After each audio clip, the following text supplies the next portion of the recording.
साईनाथाय नमः। इन दिनों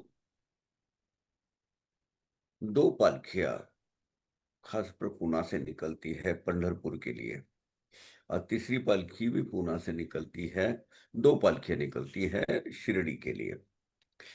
सौभाग्यवश इसी कार्यकाल में, इसी पर्व में गुरु पूर्णिमा भी आती है और आषाढ़ की एकादशी आती है।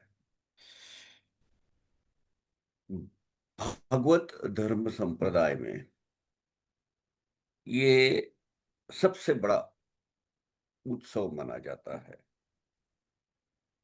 एकादशी के दिन पंढरी को भूलोकी का वैकुंठ कहा गया है।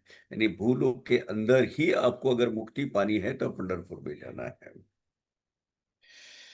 अ, जितना भी संत साहित्य 12वीं शताब्दी से अब तक के क्रिएट हुआ है, या जितनी संतों की परंपरा उजागर हुई है, उसके मूल प्रेरणा स्थान और संस्थापक है ज्ञानेश्वर मौली। ज्ञानेश्वर महाराज, इन्होंने ये पालकी, हालांकि उनके पिताजी भी जाते थे पालकी में और उन्होंने भी विठ्ठल पंथ करके थे, उन्होंने भी पालकी की शुरुआत की थी। लेकिन ज्ञानेश्वर महाराज शिरडी से लेके वो पालकी लेकर पंढरपुर जाते थे। अब उस वक्त कुछ कुछ सालों तक, पहले तक तुकाराम महाराज और पंढरपुर के अपने आलंदी के, जो आलंदी और देहू दोनों पालकी एक साथ में चलती थी। बाद में दो अलग अलग हुई। लगभग 12 से 15 लाख लोग इनको ज्वाइन होते हैं शिरडी में। आलंदी में पहले ही लोग आना चालू हो जाते हैं। ऐसा, ऐसी मान्यता है। और इसको मुझे मतलब मैं बाद में एक सेशन इस पर लूंगा। एक मान्यता है कि जो कॉस्मिक ऊर्जा, परम या आध्यात्मिक ऊर्जा जो तैयार होती है, जिससे इस पृथ्वी का पूरा संचलन होता है, या ब्रह्मांड का संचलन होता है, उसका एक ऊर्जा स्रोत आनंदी से निकलता है।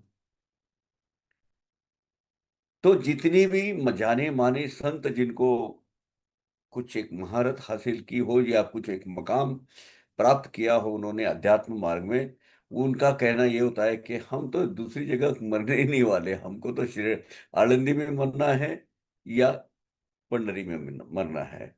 तो वहां वो अपने मठ स्थापित करते हैं, जगह देकर वहां रहते हैं हमेशा।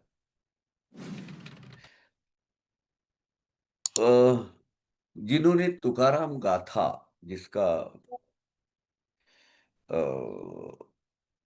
टीकात्मक ग्रंथ लिखा, मतलब विस्तार पूर्वक ग्रंथ लिखा, वो बापू अपने जोग महाराज।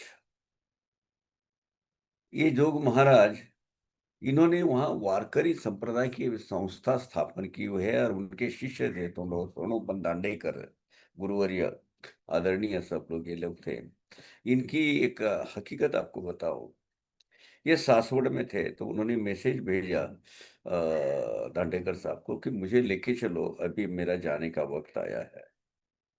और रातों रात तो तांगा करके सासवड़ से, सासवड़ यानी पुणे के नजदीक सबर में, जेजुरी के पहले वो गांव है जहां सोपान काका महाराज, निवृत्ति ज्ञानेश्वर सोपान, सोपान काका की समाधि है वहां, सोपान काका बोलते हैं सब।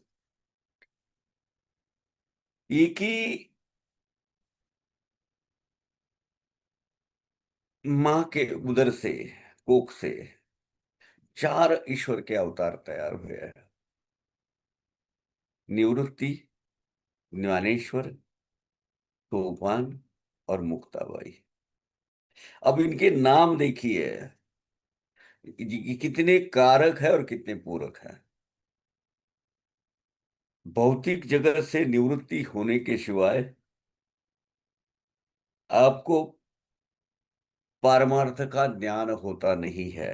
निवृत्ति, निवृत्तिनाथ, जिनकी समाधि त्र्यंबकेश्वर में है। त्र्यंबक, वहां से पालकी निकलती है। जगह जगह से महाराष्ट्र में जगह जगह पर जहां वारकरी संप्रदाय, यानी भागवत संप्रदाय का पनप गया है, फूल गया है, वहाँ वहाँ के अनुयायी है, शिष्यगण है, कीर्तनकार है, जाने माने महाराज है, ऐसे लोग अपनी पालकियां लेकर जाते हैं। इतनी भीड़ होती है, और उसका एक उसका यानी मैं बोलता हूँ, वारी, पंढरी की वारी, ये एक मैनेजमेंट का विषय है।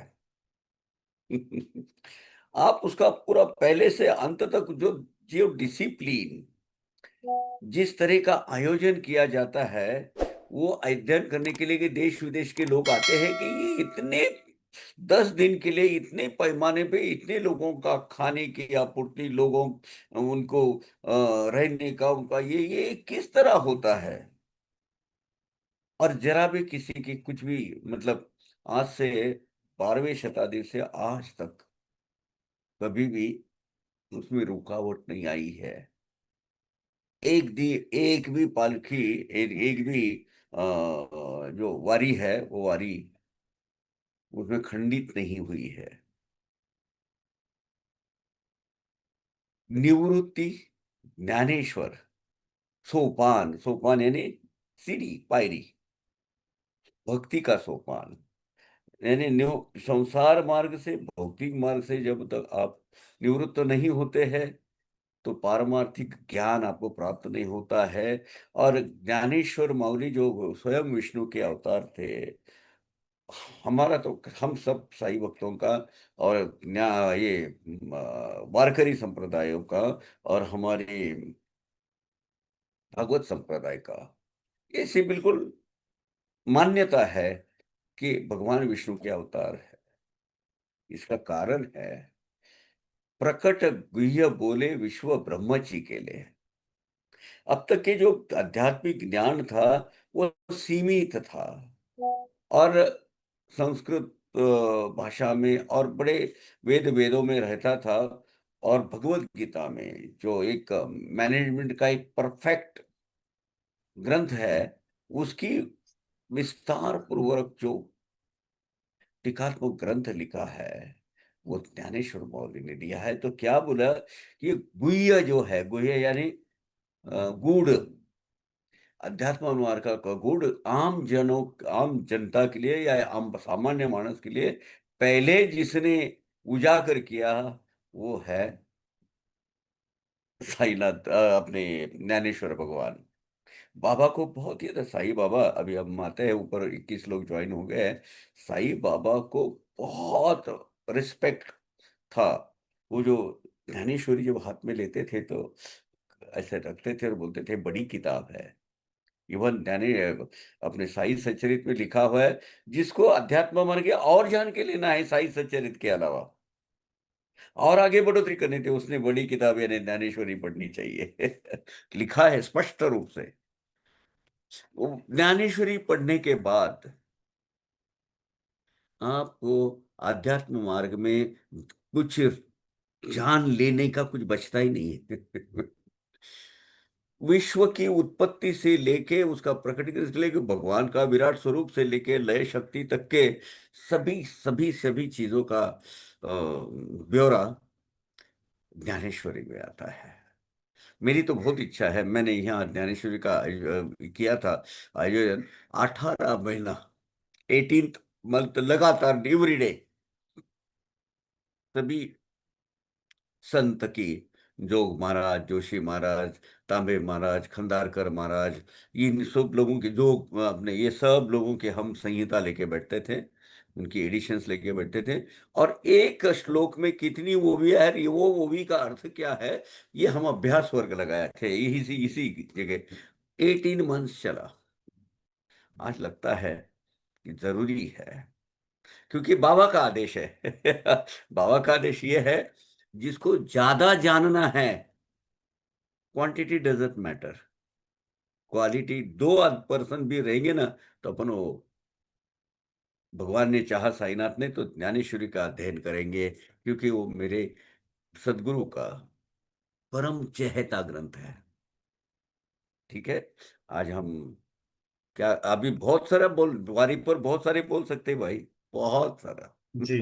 लेकिन बट एक हमें बेसिक आइडिया हो गया काका। वो जरूरी हाँ। था, बहुत सारे जन हैं, डिवोटीज हैं, जिनके माइंड में एक क्वेश्चन होंगे। कुछ ने बोला कुछ नहीं, बट मैंने आपको बोल दिया, तो आजकल यही चल रहा है, तो मैंने कहा सबको पता होना चाहिए। हाँ, सही बात है। जी। चलिए शुरू करें। जी। अरे, गया, क्या गया, नहीं यहाँ तो रहेगा। है। हाँ, बोलिए। आज हम चैप्टर 5 की तरफ हैं, अध्याय 5। हाँ और हाँ। अध्याय 5 में जो हमने लास्ट जहाँ तक कंप्लीट किया था, और आज हमारा शुरू का जो टॉपिक रहेगा वो रहेगा चांद पाटिल की बारात के साथ श्री साईं बाबा का पुनः आगमन। फिर साईं बाबा को साईं शब्द से संबोधित किया, और फिर बाबा की अन्य संतों से भेंट, और बाबा की वेशभूषा और नित्य कार्यक्रम।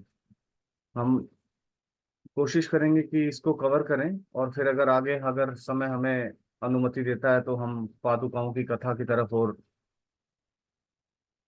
ओके। लेंगे, और फिर चलिए। मोयुद्दीन के साथ जो जो हमारी कुश्ती का जो कार्यक्रम है, वो नेक्स्ट संडे को हम कवर करेंगे। ठीक है। जी करके, लक्ष्मी जी, आप का क्वेश्चन मैं लूंगा, बट एक बार ये जब क्वेश्चन आंसर का जो टाइम रहेगा उसमें। हाँ, सर, ठीक है। जी। तो चले शुरू करते हैं। मैं इसको जरा बंद कर देता हूँ। हाँ। अ, अध्याय 5, बहुत सारी घटनाओं का उल्लेख और बाबा के संदर्भ में, शुरू के संदर्भ में यहाँ आया हुआ है। हम्म। बाबा को सबसे पहले दुनिया के सामने उनकी शहरी पहचान दिखाने वाले जो थे, वो थे सराला बेट के मठाधिपति गंगागिरी महाराज। बहुत जाने माने, मुझे सौभाग्य प्राप्त हुआ इनके ऊपर एक डॉक्यूमेंट्री बनाने का। आप शिरडी में जाएंगे तो शिरडी से 35 किलोमीटर दूर पर क्या कुदरत का करिश्मा है। गौतमी नदी यानी गोदावरी, गोदावरी अपने आप दो हिस्सों में ऐसी बांटी जाती है, और ऐसा दो जगह प्रवाह होके फिर से जुड़ जाती है। उसका बीच का जो प्रदेश है, उसको वो एक आइलैंड बन गया है। तो नेचुरल आइलैंड है। और उस वक्त जाने आने के कोई रास्ते नहीं थे। तो एक अपने भेड़ बकरियां चराने के लिए चादर पर महाराज बैठते थे, और उसके ऊपर बैठकर तैर कर उसको जाते थे। लोगों ने देखा हुआ है। वो वैजापुर तालुका जो औरंगाबाद का है, और नगर के श्री रामपुर तालुका, इसके बिल्कुल सीमा पर ये है। मैं तो कहूंगा, आप अवश्य वहां होकर आना। ऐसा निसर्ग का, सृष्टि का नजारा आपको कहीं देखने को नहीं मिलेगा। वहां के अभी के मठाधिपति है रामगिरी महाराज, और बहुत अच्छा कार्य करे। और उनकी भी, वो पंढरपुर के वार करी थे गंगागिरी महाराज, और गांवों गांव जगह जगह पर वो सप्ताह चलाते थे। आपको पता है, वहां आज भी होड़ लगी रहती है कि वो सप्ताह का आयोजन हमारे गांव को मिला जाए। अभी भी मेरे ख्याल से 25-50 गांवों की वेटिंग लिस्ट है। तो महाराज डिसाइड करते कि चलो इनको आज दे देंगे एक बार। ये अभी 8-10 साल पहले, 5-6 साल पहले इधर भी हुआ था, शिरडी में भी हुआ था, बहुत बड़ा आयोजन, करोड़ों रुपए की लागत होती है। डेली 5 से 6 लाख रुपए, 6 लाख लोग खाना खा के जाते हैं। क्या आयोजन होगा, और गर्व महसूस करते हैं वहां। ये गंगागिरी महाराज, एक्चुअली इनका आगे उल्लेख आया है। तो ये गंगागिरी महाराज ने का एक सप्ताह इधर था शिरडी में।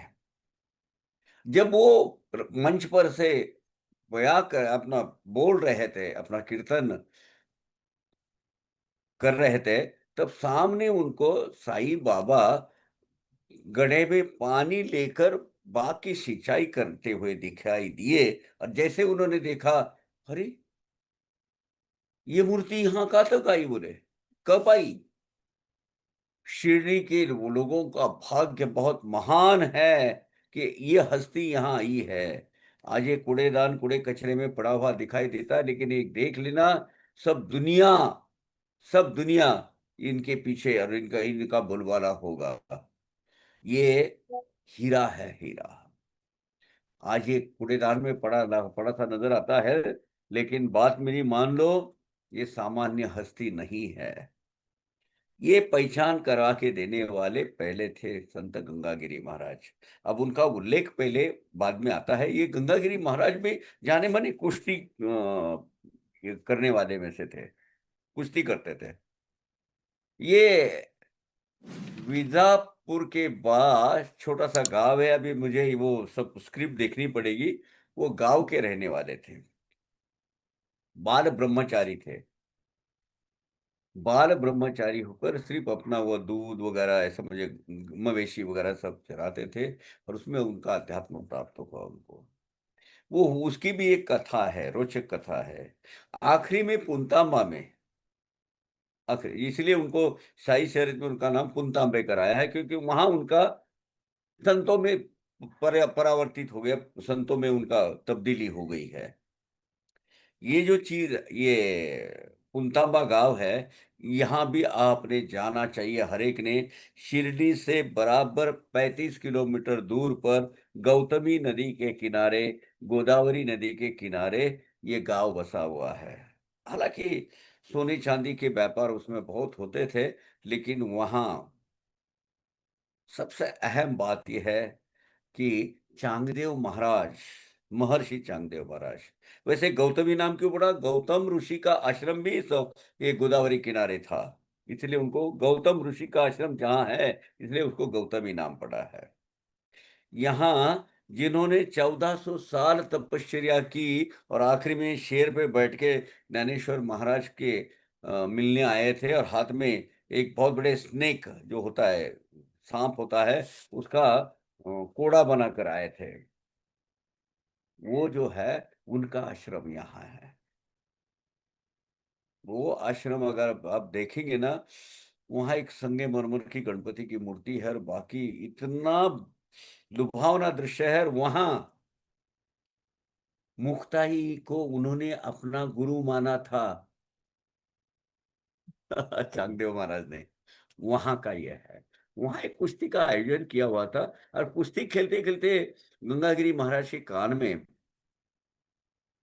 भगवान की आकाशवाणी हुई, अरे ये ऐसी कुश्ती खेलने से क्या होता है, भगवान के साथ, भगवान के लोगों के साथ, वहां पारमार्थिक अर्थ में, अर्थ से कहा गया था कुश्ती खेलना चाहिए। बस वही विरक्ति आ गई। ब्रह्मचारी सिर्फ तो थे ही, वही विरक्ति आ गई, और उन्होंने पूरी तरह एक गोसावी, मूलतः वो गोसावी थे, नॉर्थ इंडिया से आए हुए थे, वहां बसे हुए थे। और वो जो है लिया, और वहां से उन्होंने सभी अपना आयुष्य समर्पित किया भगवान के चरणों में। उसी श्रृंखला के तहत वहां क्या होता था, नगर जिले का वो भाग, अभी पानी वगैरह आया है, उसमें बहुत सारे अकाल पड़ते थे, ये पड़ते थे। तो उन्होंने सप्ताह भोजन का आयोजन किया था, किसी लिए कि गरीब गरीब आदमी को, सभी लोगों को कम से कम एक, वो जो 7 दिन का सप्ताह होता है, वो 7 दिन में कुछ उनके पेट में पड़े। तो सामूहिक भोजन का आयोजन करने का पहला जो उपक्रम है, वो उपक्रम गंगागिरी महाराज ने स्टार्ट किया था। अभी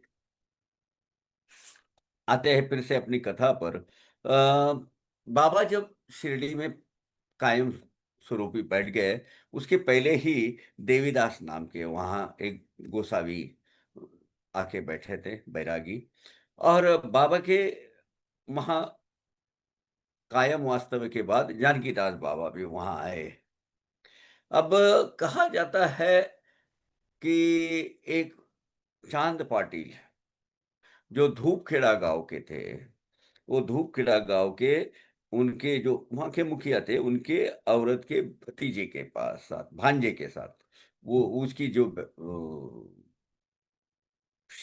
निकाह नामा है, यानी विवाह शिरडी के अमीन भाई के लड़की के साथ तय हुआ था। अब वो तय होने के लिए वो बोलते हैं ना, बारात के साथ अब पहली बार आए, वो बात गलत है। कानड़ गांव का कमा, कानड़ गांव जो औरंगाबाद जिले में है, और ये ताकड़ी भान के दगड़ू तांबोड़ी, इनके साथ नेवासा से चांद पाटिल, बाबा और ये दो लोग शिरडी आए थे वो लड़की देखने। वो अमीन भाई की, उसका नाम था वजीर भी। बाबा कवड़े का जो साई चरित्र है उसमें उसका उल्लेख मिलता है। बाबा वहां आए, वो आशीर्वाद दिया सबको, लड़की तय हुई, सब लोग वापस गए, बाबा भी वापस गए। यानी जो शादी की बात अभी हो रही है उसके पहले बाबा वहां आकर गए हैं। 27वें अध्याय में इसका स्पष्ट उल्लेख है।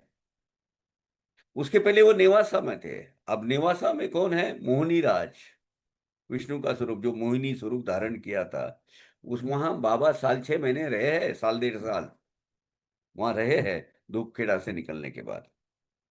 ये जो चांद पाटिल है, ये चांद पाटिल की घोड़ी गुम हो गई थी, ये गांव का मुखिया। अब चांद पाटिल का जो धूपखेड़ा गांव है ना, धूपखेड़ा गांव कौड़ गांव, संभाजी नगर से लेके आप पैठण तक जाएंगे तो वहां कम से कम एक 33 किलोमीटर पे कौड़गांव नाम का गांव है। वहां से 3 साढ़े 3 किलोमीटर अंदर ये गांव है धूपखेड़ा। इसका एक शॉर्टकट था जो सीधा अपने पर्वत के रास्ते से, चट्टाने हैं वहां, चट्टान के रास्ते से सिंदोन बिंदोन के जंगल से नीचे जब उतरेंगे तो सातारा तांडा आता है। एसआरपीएफ कैंप है वो अभी उधर, और वहां से गारखेड़ा होकर बन्ने मियां की दरगाह, वहां तक। अब बाबा बोलते हैं रोज मैं 4.5 कोस हो जाता था, वो बात सही है। जियोग्राफिकली आप देखें तो शाहगंज में जो बन्ने मियां है, वो बन्ने मियां की दरगाह से बाबा निकलते थे, और ये शॉर्टकट से सिंदौन बिंदौन के जंगल के आज भी वो पगडंडी है। जिन साई भक्तों को आना है, न्यूयॉर्क से कुछ भक्तों का एक ग्रुप आ रहा है 12 अगस्त को, 13, 14, 15 वहाँ ये रहेगा, क्या रहेगा उनका, 15 तारीख को उनका कुछ प्ले साईं बाबा संस्थान में है, और 16 अगस्त को एक सब ग्रुप वहां जा रहा है उनको, उनके साथ मैं भी जा रहा हूँ। जिसको आना है तो वहां आ सकते हैं। जहां जो आम के पेड़ के नीचे बाबा ने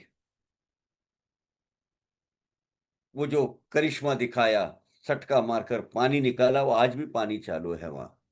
जो जो चिमटा रहता है वो जमीन के अंदर खोद के उसमें अंगार निकाली, वो चिलम पीने के लिए। तो इसकी घोड़ी गुम हो गई, तो 2 महीने, 1.5 2 महीने हो गए थे, मिल नहीं रही थी। उसका जो खोगिर जो सामान होता है वो लेकर वो अपना घूमता था। वो जब जा रहा था, अरे कहाँ जा रहा है, आ जा इधर बैठ जा, वो ना नीम के पे आम के पेड़ के नीचे। तो बोले बाबा मेरी घोड़ी गुम हो गई है। जा, बोले वो चट्टान की तरफ उधर एक वो जो नाला है, वो नाले के बाजू में तेरी घोड़ी चल रही है, जा लेके आ। ये बड़ा पुराना समय है, इमीडिएटली भागते गया। वो काफी 1 1.5 किलोमीटर है, मैं वहां चल के आया हूँ। मुझे एक बार मैं तो डर गया था सर, आज मैं आपके सामने रहता कि नहीं रहता नहीं मालूम नहीं। 10 12 हाइना का झुंड वो जंगल में एक बार उन्होंने मुझे, हालांकि दूर था वो, तो मैं छुप गया, वो निकल गया आगे बाबा के काम के लिए। मुझे वो जो जगह है वो जगह निश्चित करनी थी। वो जो डिस्टेंस वो कौन सी जगह है, वो जगह जब आई वो देखा, तब गांव से के लोगों से पूछताछ की। तब वो एक जुनून था कि बाबा कहाँ थे, कौन से झाड़ के नीचे वो है। तो जो नीम का आम का पेड़ का झाड़ है, उसके फल भी मुझे खाने को मिले हैं। और वो झरना है ना, वो पानी निकल, आज भी वैसा की वैसा चालू है। 1972 में ड्राट हुआ था, बिल्कुल एक पानी का कतरा महाराष्ट्र में नहीं पड़ा था, तब भी वो झरना वैसा के वैसा चालू था।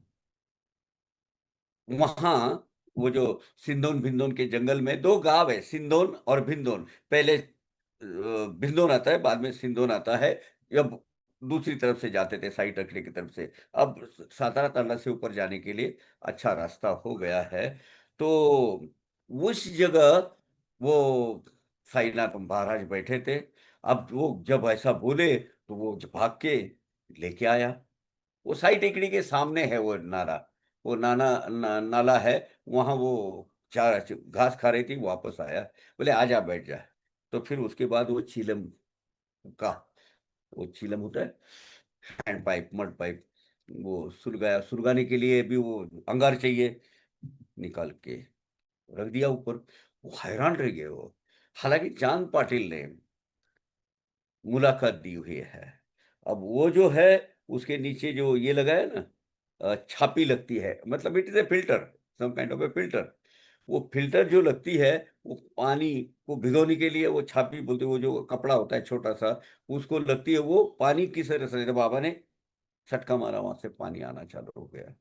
वो पानी में भिगा के, ये पहले मैंने वो मुलाकात पढ़ी है चांद पाटिल की। वो उन्होंने क्लियर कट लिखा है। मैं पहले डर गया, दूर भागने लगा, मुझे लगा कोई ये जादू टोना करने वाला आदमी है। फिर उन्होंने आश्वस्त किया बाबा ने मुझे, फिर नजदीक जाके बैठा। उन्होंने बोला मैं इसका पानी पिया हूं, और उसी वक्त पानी पिया, जो वो झरना बहने लगा उसका मैं पानी पिया हूं। और जब उनको पता चला कि ये बहुत महान अवलिया है, बोले महाराज हमारे घर में आने की कृपा करे। मैं यहाँ बाजू में एक 7-8 किलोमीटर पे मेरा घर है, 5-6 किलोमीटर पे। बोले आए, हम कल आएंगे। अब बाबा की करिश्मा है वो। तो दूसरे दिन वो वहां, वहां से बिल्कुल ऐसा सीधा उतर, नीचे उतरेगी तो धूप खेड़ा आता है, धूप खेड़ा आगे है, नीचे पहले कौड़गांव आता है, कौड़गांव से जगह गए तो एड़ेगंगा नदी है वहां, एड़ेगंगा जो धूप खेड़ा, वो ऐसा क्रॉस होके चली जाती है।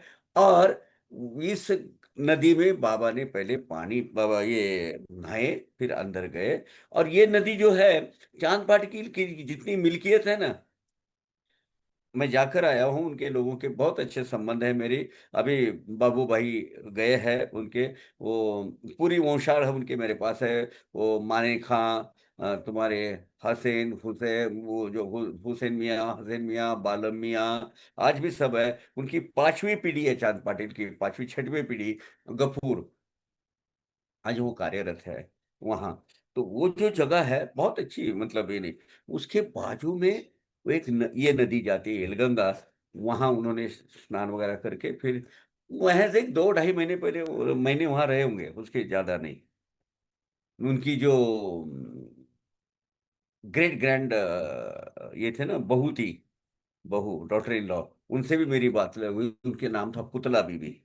चांद पाटिल की दो औरत, एक गदरा बीबी नाम की उनकी लड़की, उनको इधर कोराड़े में दिया, अपना इसमें सावड़ावीर में दिया था, जो शिरडी के बाजू में 3-4 किलोमीटर है, उधर दिया था। उनकी एक लड़की थी, हाँ, उनकी एक दूसरी लड़की थी, वो उसमें बीजापुर में दिया हुआ था, वैजापुर में, सॉरी, वैजापुर में दिया था। ऐसे बहुत सारे लोग। तो ये जो शादी के साथ बाबा आए, वहां रुके, शादी की बारात वापस गई, वो अमीन भाई के खलियान में, वो जिनका रुक रुक गए। उसके बाद बाबा वहां से कहाँ गए, खंडोबा का मंदिर में। अब साई सच्चरित को ही स्टिक करके हम बात करते हैं, पैरेलल इसमें बहुत सारी डिफरेंस और विवाद का विषय हो सकता है। तो महर्षापति ने बोले, उनके मुंह से, अभी वहां के, मैं उस जिले का रहने वाला हूँ, वहां से 40-50 किलोमीटर में मेरी परवरिश हुई है, बचपना मेरा वहां गया है। साई नाम कैसे उनके मुंह में आया, ये प्रचलित बोली भाषा में तो कोई बोलता नहीं था। साई यानी सबका स्वामी, ईश्वर। लेकिन ये बोले आओ साई, और यही नाम धारण किया उन्होंने। वो खंडोबा के मंदिर में पहली बार उधर गए। इधर लिखता है कि ये तो आपने लीला सुनी। भिगोने साफी से दूसरे दिन गांव में ठहरे पाटिल निवास में, चांद पाटिल मुखिया गांव के, ये सब हो गया। अभी चांद पाटिल की पत्नी का भतीजा विवाह योग्य हो गया था। सुयोग संबंध विवाह का शिरडी के वधू संग घटित हुआ। ये भी बात सही है। ये जो धूप खेड़ा है, ये धूप खेड़ा औरंगाबाद से 33 किलोमीटर पे है, और पैठण से 30 किलोमीटर पर है। आप कभी भी जाइए। अभी इस बारात के आने के बाद ऐसा ऐसा कहा जाता है, श्री साई सचरित में भी उल्लेख है, बाबा वहां आए, 4 साल रहे और फिर गायब हो गए। अभी जो मैंने तो आपको कहा था कि जो शादी के साथ बाबा आए, ऐसी लिखा हुआ है, वो काल के मापन पे कहीं बैठता नहीं है। बाबा भी काल के मापन में बैठते नहीं है। लेकिन वो पहले आकर गए। अध्याय 27 की वो भी क्रवाक जो मैंने आपको बोला है, 14, 15, 16 पढ़िए, तो उसमें आपको पता चलेगा। तो खैर, बारात बारात गई, बाबा वहीं रहे, शिरडी में रहे। साई ने क्या नाम इनका, मानसा पति ने उनको आवो साई कहा। वहां साई कहकर उनको पुकारा। हालांकि इसका, ये साईं शब्द का बहुत पुराना संबंध वेदों तक है, रामायण तक है। हनुमान जी जब प्रभु रामचंद्र जी को पहले मिले थे, तो उन्होंने साईं संबोधित किया था। पुनि धीरु धीरजु धरी अस्तितु किनी, हर्ष हृदय निज नाथ ही जीनी। मोर न्यायु मैं पूछा साई, तुम पूछू कस नर की नाई। श्री रामचरित मानस में किष्किंधा कांड में दोहा क्रमांक 2 की चौथी चौपाई है ये। अब ये तो पुराण है उसमें। अब इससे आप संबंध लगाओ, क्योंकि भगवान अलग अलग अवतार लेके फिर से आते हैं। इसीलिए हम कहते हैं श्री राम पधारे है स्वयं संभवम राममेवावतीर्णम। फिर वो चिलम पान किए, दूसरे दिन आ गए शिरडी इसमें। अभी गंगागिर महाराज का तो मैंने आपको बताया कि प्रसिद्ध वैष्णववीर थे। उन्होंने बोला ये आगे बहुत अद्भुत लीला करेंगे, और ये रत्न है, रत्न। वैसे ही अक्कलकोट स्वामी के जो स्वामी समर्थ है, उनके एक शिष्य थे आनंदनाथ महाराज वेंगुर लेकर। उन्होंने वेंगुर्ला और येवला, शिरडी से बिल्कुल एक 50-60 किलोमीटर दूरी पर येवला गांव है। वहाँ की पैठनी बुनने के लिए बहुत बड़ा केंद्र स्थान बना है अभी। और इस गांव में अक्कलकोट स्वामी महाराज का एक बहुत पुरातन ऐसा मठ है। ये मठ की स्थापना ही आनंदनाथ महाराज ने की थी। मैं वहां जाकर आया हूँ। वहां सप्त मातृका का आवाज आता है, नीचे एक कुआं है, और वो कुएं से पानी जब लेके आते हैं, सप्त मातृका उनको नहलाती थी, और वो उसका आवाज उधर आता है। आज भी अगर आप जाओ तो आपको वो उसकी अनुभूति मिलेगी। और यहाँ अ, अक्कलकोट स्वामी महाराज की ऐसी सोई हुई बहुत लंबी चौड़ी ओरिजिनल फोटो है, साई सच्चरित में आपको देखने को मिलेगी। मैंने वो फोटो लगाई है। सावरगांव नाम है, सावरगांव येवला के बाजू में। वहां के जो मठाधिपति है, क्या हुआ, शिरडी से अपना श्यामा, नंदराम, मारवाड़ी, गायके, महाराज दगड़ू गायके वगैरह सब वहां गए थे उनके दर्शन करने। आते थे, उन्होंने बोले मुझे आना है शिरडी, और वो गाड़ी में बैठ गए। और जब वो उनकी पहली मुलाकात हो गई बाबा के साथ, तो बाबा बोले, बाबा को देखते ही वो बोले, हीरा है ये, प्रत्यक्ष हीरा है आनंदनाथ महाराज। रखना ध्यान मेरे वचन का, आएंगे भविष्य में याद तुम्हारे मेरे वचन। ये असामान्य हस्ती है, वो कोई सामान्य फकीर नहीं है। बहुत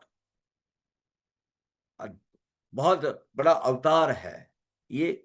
आनंदनाथ महाराज ने बाबा के बारे में, ये दूसरी व्यक्ति ऐसी है जिनकी बाबा का महती सब लोगों को उजागर की। फिर बाबा ने वो जो जब आए थे वहां, वो गायब हो गए, बाद में गायब हुए। तो वो ये 3-4 साल में उन्होंने लेडी बाग का बगीचे का, लेडी बाग का नहीं, बगीचे का निर्माण किया। अब ये बगीचा कहाँ था मालूम है? ये जो साठेवाड़ा है, वो साठेवाड़ा के इर्द गिर्द, और साठेवाड़ा ओरिजिनल, वहां वो सिंचन करते थे। वहाँ एक नीम का पेड़ था, वो अभी गुरुस्थान का नहीं, दूसरा, वो गुरुस्थान का वामनराव पाटील गोंदकर, वामनराव कोते पाटील, वामनराव गोंदकर पाटील और तात्या कोते पाटील, उस वक्त उनको 2 घड़े देते थे रोजाना, रोजाना। इस पे बड़ा विवाद का विषय हो गया बाबा, वो बड़ा, क्या बोलते हैं,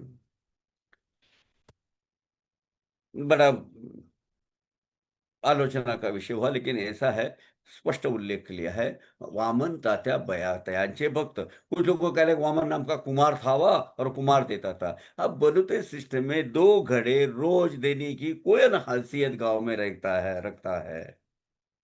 और वो आगे वो लिखा है कि भाई उसके पहले उसकी बिक्री हो जाती थी। अब बाबा क्या करते थे, वो भट्टा होता है उनकी भट्टी, वो भट्टी में नहीं, वो जो उबाला हुआ, वो जो गर्म किया हुआ वो नहीं चाहिए उनको, कच्चा नहीं, उनको कच्चा घड़ा लगता था।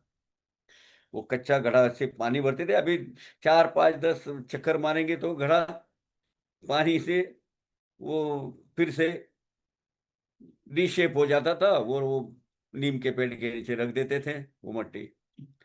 वो उसमें लिखा है आव्या आधीच विक्रा कुंभाराचा, यानी वो भूनने के पहले ही उसकी बिक्री हो जाती थी उसकी। 3 साल तक ये बंजर जमीन में बाबा ने बाग का निर्माण किया। अभी ये साठेवाड़ा के नजदीक थे। अब साठेवाड़ा के बिल्कुल सामने दीक्षित वाड़ा की जगह आज वो म्यूजियम है, देखो, संग्रहालय। और उसके सामने जो आज वो ध्वनि क्षेपण यंत्रणा जो है, या कुछ टीवी वीडियो सब सब है, वहां का जो मेन है, बिल्कुल गुरुस्थान को सटकर, वो नीम के पेड़ तो एक साठेवाड़ा का एक हिस्सा था। वहां अभी साठेवाड़ा तो है ही नहीं, वहां गुरुस्थान और आजू बाजू की जगह खाली कर दी गई है। ये नीम वृक्ष के नीचे साधक साई ये नीम वृक्ष के नीचे भी एक घटना घटित हुई है। भाई कृष्णाजी अलीबागकर नाम के बंबई के एक कंपाउंडर थे, और ये अक्कलकोट स्वामी के भक्त थे। हमेशा वो अगरबत्ती बेचते थे, और वो एक कंपाउंडर करके काम करते थे। तो उनको इच्छा हुई कि हम अभी अक्कलकोट स्वामी के पास जाना चाहिए, तो उनको पहले दिन रात के सपना आया। अब ये साई सचरित में ऐसा लिखा है। दूसरा वैसा है कि वो पहले शिरडी आए और बाद में उनको आज्ञा मांगी बाबा को, तो फिर वो उन्होंने बोला वो यही है। दोनों वर्षन अलग है, पर एक बात है, भाई कृष्णा जी अलीबागकर, ये अगरबत्ती बेचने वाले कंपाउंडर, उनके सपन दृष्टांत हुआ उनको कि अभी मेरा स्थान, हाल हाल में मेरा स्थान शिरडी में है। कौन कहा, किसने कहा? अक्कलकोट स्वामी महाराज ने। तो शिरडी चले जा। जैसे वो शिरडी गए तो फूले न समाये आनंद, उनको पारमार्थिक जो अनुभूतियां वहां आने लगी। तो उन्होंने वो नीम के पेड़ के नीचे अपने सदगुरु, यानी अक्कलकोट स्वामी महाराज, उनको उपासनी महाराज और सुगुन मेरू नाइक, सगुन मीरू नाइक वहाँ वो मंथली मेस चलाते थे, डेली मेस चलाते थे बाबा के आशीर्वाद से ही। कि थे ये गोवा के रहने वाले थे, बोरी के। वो वहां से फिर साउथ में गए थे, साउथ चलते चलते चलते काड़ सिद्धेश्वर स्वामी वगैरह करके शिरडी में आए, और फिर शिरडी में ही बसे आखिरी तक। सगुन मीरू नाइक शिरडी में थे, वहाँ मंथली मेस चलाते थे। मंथली बोलो डेली बोलो जो भी है, मेस चलाते थे, खानावड़। उन्होंने इसमें दिलचस्पी ली, और वो जो गुरु स्थान है उसके तले अक्कलकोट स्वामी महाराज की पादुकाएं स्थापित की। और इसका पौरोहित्य क्या, दादा केलकर भी थे उसमें, तुम्हारे उपासनी महाराज, उन्होंने वो स्थापना का जो भी मंत्रोपचार जो भी है वो उन्होंने किया था। और गोविंद कमलाकर दीक्षित नाम के जो आदमी है, उसको उनकी देख रात दिन पूजा अर्चा उपासना करने के लिए उन्होंने रखा। 2 3 साल रहे, बाद में फिर वो कुछ अनबन हो गई दक्षिणा भिक्षा संस्था के साथ में उनकी, क्योंकि ये घटना 1912 की है।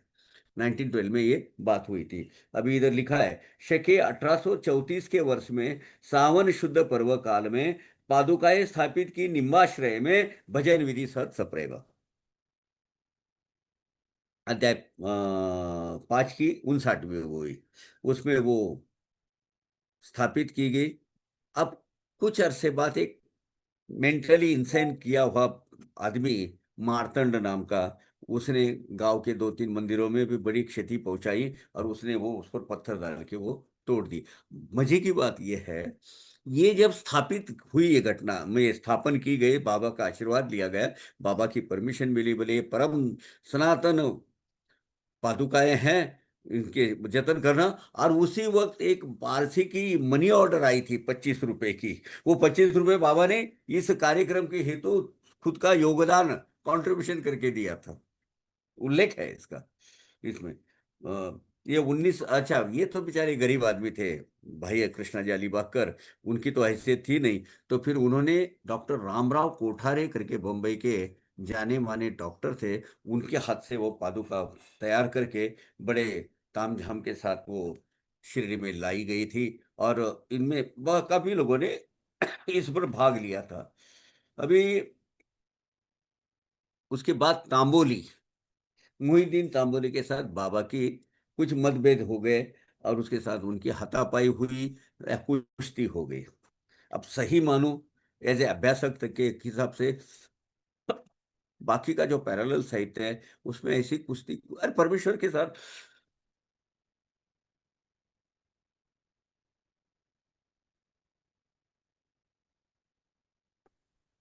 ये हाथ में कोई लगा नहीं किसकी ताकत है। लेकिन ये जो मुहिद्दीन तांबोली है, ये बेलापुर का रहने वाला था, श्री रामपुर के बाजू में। मैं विस्तार से इसीलिए बोलता हूँ कि इसकी ये कड़ियाँ जुड़नी चाहिए, मिलने मतलब जुड़ जानी चाहिए। उसका भतीजा था, वो भतीजा जादू टोना तंत्र मंत्र विद्या वो तावेज, वो गंडा वगैरह सब करने वाला था, और वो आजू बाजू में घूमता था। ये वहां से नजदीक है, श्री रामपुर हुआ 30-35 किलोमीटर में। उसका बाबा के आने की वजह से उसका धंधा बैठने लगा। फिर उसने कुछ बाबा के साथ झगड़ा शुरू कर दिया और ये कुछ शुरू कर दिया। ऐसी ऐसा स्पष्ट उल्लेख है, मोहिद्दीन तांबोली ने बाबा को कुश्ती में हराया। ये बात हजम होने के लायक नहीं है, और ऐसी कुश्ती कभी हुई नहीं है। गांव के लोगों ने भी उसका पुष्टिकरण किया है। और उल्लेख है, मेरे पास दस्तावेज है, डॉक्यूमेंटेशन है, कि ये बेलापुर का वो आदमी जादू टोना, ये सब मंत्र विंत्र तांत्र विद्या करके लोगों को बहलाता था, फुसलाता, पैसे कमाता था। बाबा आने की वजह से उसका ये बहुत बड़ा असर हो गया, उसकी वजह से दोनों में अनबन हुई थी। तो ये मोहिद्दीन तांबोली के साथ कुश्ती हो गई, ऐसा चलो मान लेते हैं साई सचरित में। इसीलिए क्या होता है मालूम है, मेरा यही कहना है, साई सच्चरित ये कोई बाबा के दरबार का ऑथेंटिक इतिहास नहीं है। ये भक्ति से भरपूर भसा हुआ, ठूस ठूस पर जिसमें भक्ति रस भरा हुआ है, ऐसा एक पवित्र पावन ग्रंथ है। उसको उसी नजरिए से देखा जाए।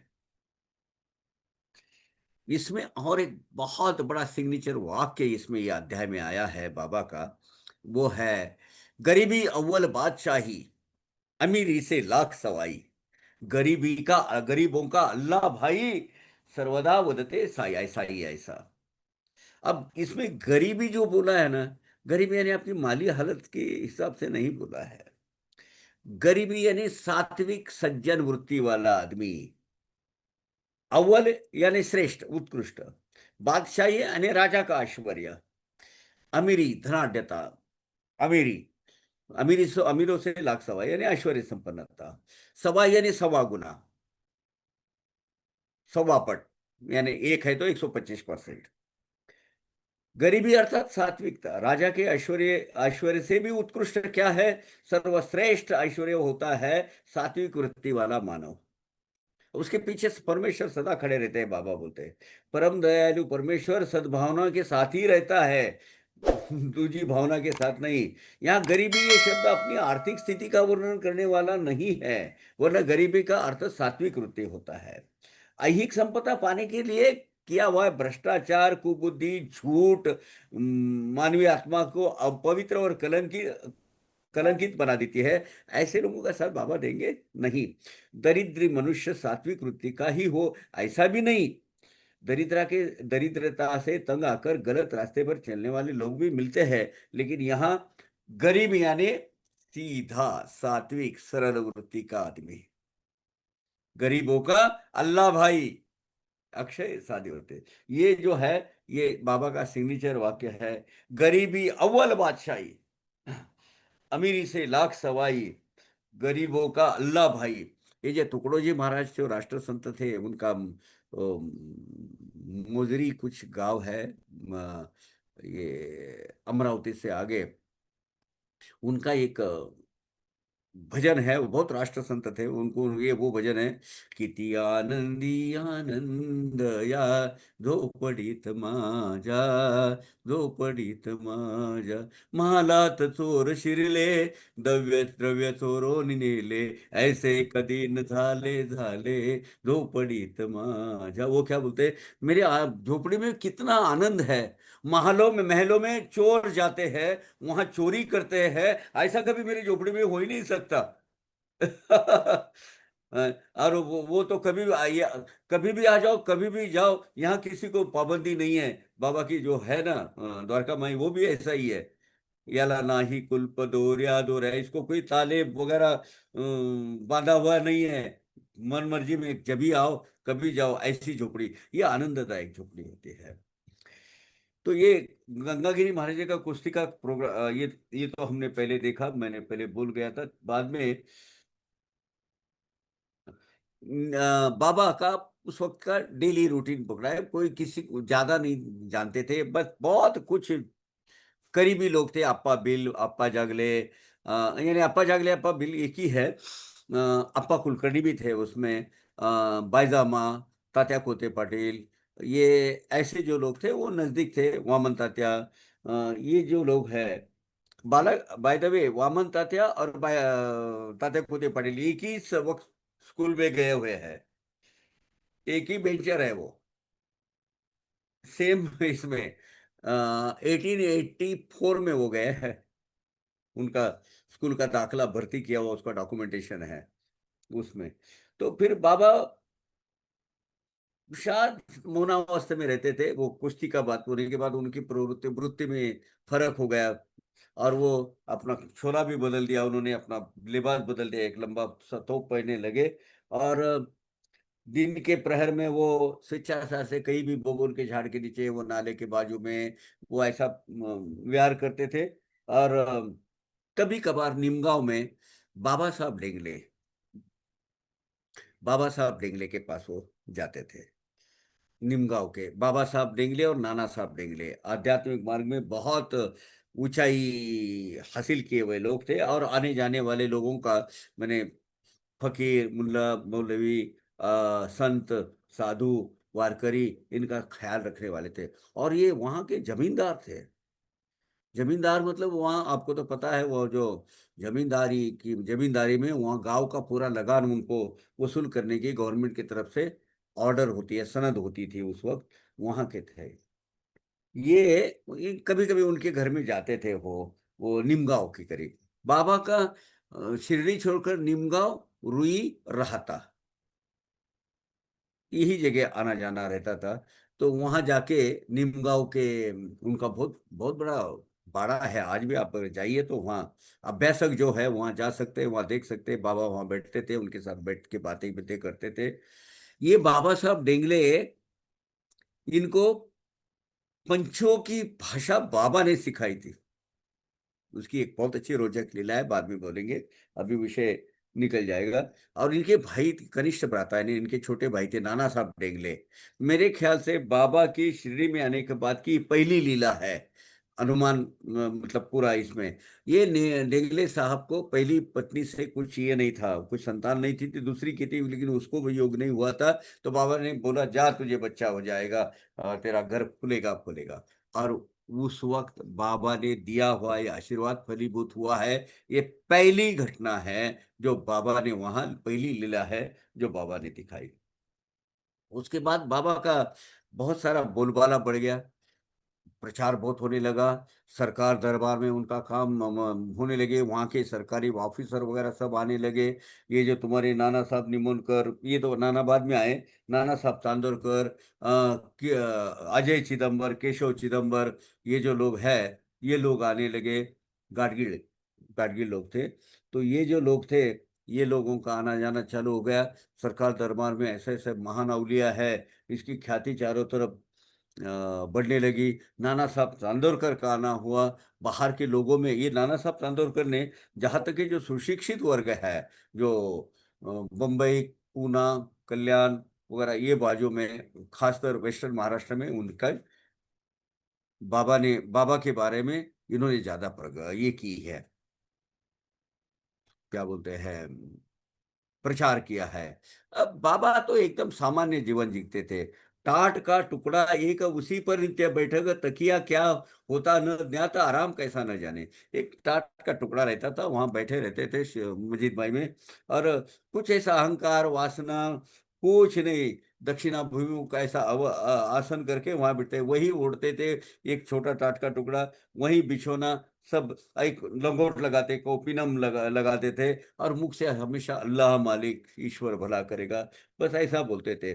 मस्जिद कितनी बड़ी, अब ये जरा याद रखना, ये वो भी, इसके आगे अपने को 11वें अध्याय में इसको काम आने वाली है। मस्जिद तो वो कितनी बड़ी जगह, केवल 2 खनों की, 2 खन यानी 5 फुट बाय 10 फुट, यानी टोटल ऐसा 10 फुट बाय 10 फुट, 100 फुट की थी, कि जगह केवल 2 खनों की।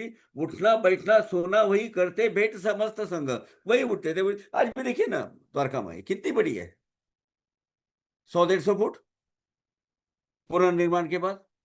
वही धुनी भी रहती थी, वही वो खंबा है बीच में, वहां टेके लोग भक्तगण बैठते थे, बाबा वहां बैठते थे, बिल्कुल सिकुड़ी सी जगह है वो। इस मूवी का आगे उल्लेख आने वाला है, बाबा की एक महान लीला जो उन्होंने द्वापर युग में की थी, उसका उल्लेख 11वें अध्याय में है। लेकिन उसका रेफरेंस यहाँ आएगा 5वें अध्याय की 95 होगी, उसकी 6वें अध्याय में भी एक है। तो गादिया तक के तो बाद में आए, सही बोलो तो बाबा का जो ऐश्वर्य, जो जो तामझाम लोग भक्तों ने चालू कर दिया, वो उनका जो एक दरबार का स्वरूप आया, वो 1912 के से 1918 तक, उसके पहले बाबा एकदम सामान्य रूप से रहते थे।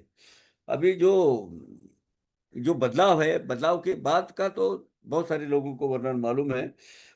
मस्जिद के पहले बाबा तकिया में रहते थे। अब ये तकिया एक गांव जो है, जैसे अपना धर्मशाला होती है हिंदू धर्म में, जो यात्री मुसाफिर लोगों को रहने के लिए, वैसे ये जो तकिया है ना, मुसाफिर खाना, मुस्लिम औलिया, वली या मुल्ला मौलवी, उनको रहने के लिए जो ठिकाना है उसको तकिया बोलते हैं। ये तकिया नारायण तेरी के बराबर घर के बाजू में, डायगोनल अपोजिट उधर था। नहीं कि आज का लोकेशन मैं बताऊं,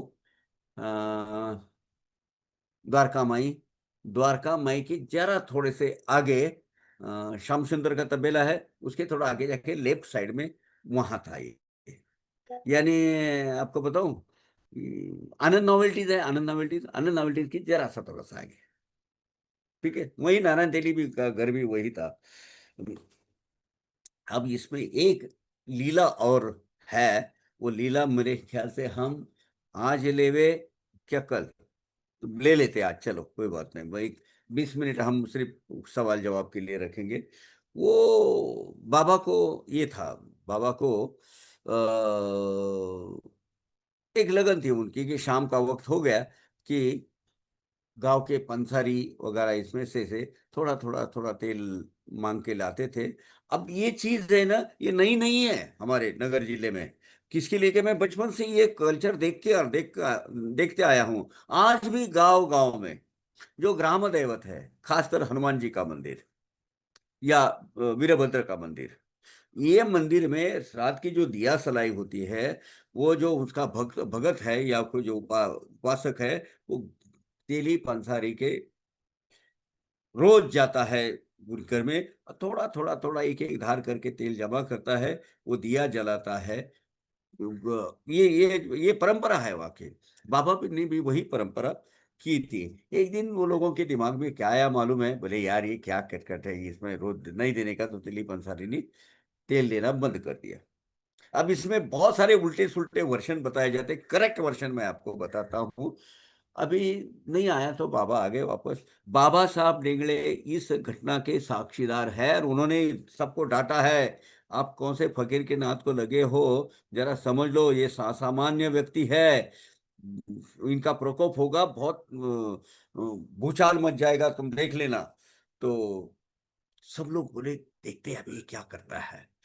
बाबा वापस आ गए, द्वारका माई में, मस्जिद माई में आए।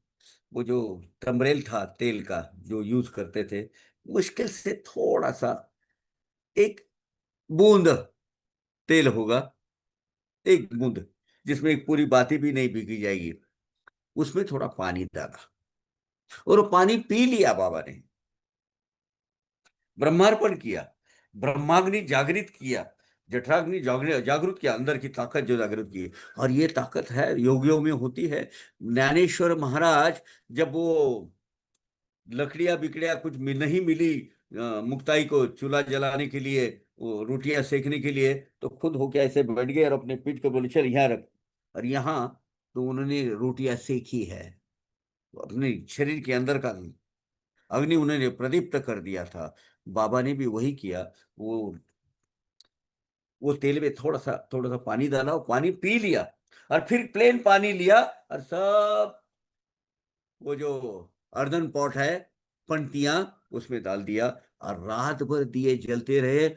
गांव के पांसारी तेली, बाबा साहब डेंगड़े भी उनके साथ में थे, देखते रह गए और डर गए। अभी बोले ये महान हस्ती है, महान आत्मा है, हम उसके साथ खिलवाड़ किए हैं, अब ये अपने को प्रकोप होएगा। अभी ये लोग ये अपने को छोड़ने वाले नहीं, समझो हमारा बर्बादी आ गई है। लेकिन बाबा परम दयालु, परम कृपाली, जगत जननी, जगन माता है, वो कैसे किसी का बुरा कर सकती है। तो उन्होंने सबको क्या किया, उनको सबको माफ कर दिया। लेकिन लोगों के दिमाग में बाबा की महती इस लीला से हो गई। और आज भी ज्यादातर जितने भी लोग हैं, बाबा की शिक्षा, बाबा की सीख, बाबा का जो भी अ, धर्म वचन है, बाबा का जो मानवता का वचन है, उसके ऊपर नहीं देखते। बाबा ने पानी से दिए जलाए थे, मेरे मेरे ख्याल से यदा यदा हि धर्मस्य ग्लानिर्भवति भारत, ये जो लो श्लोक जितनी बार समूचे विश्व में बोला होगा, उतनी बार ही, उनसे ज्यादा भी शायद, वो क्या किया होगा मालूम है, बाबा ने पानी से दीपक जलाए। अरे बाबा, यही यही है ये। कुश्ती के उपरांत दूसरी जो लीला है, वो बस शांति से हम सुनेंगे। वो है हजरत मोहम्मद फाजल साहब बापू शाह जिंदेवली उर्फ अकबर अली उर्फ जवाहर अली। हम्म। ये बहुत बड़ी हस्ती थी, इसको गौर फरमाइएगा। और ये सामान्य हस्ती नहीं थी। हालांकि साई सचरित में इसका उल्लेख बहुत सिंगुलर वे से आया है, ये महान हस्ती का। यानी जो हस्ती बाबा ने गुरु मानी थी, वो असामान्य होगी, सामान्य हो ही नहीं सकती।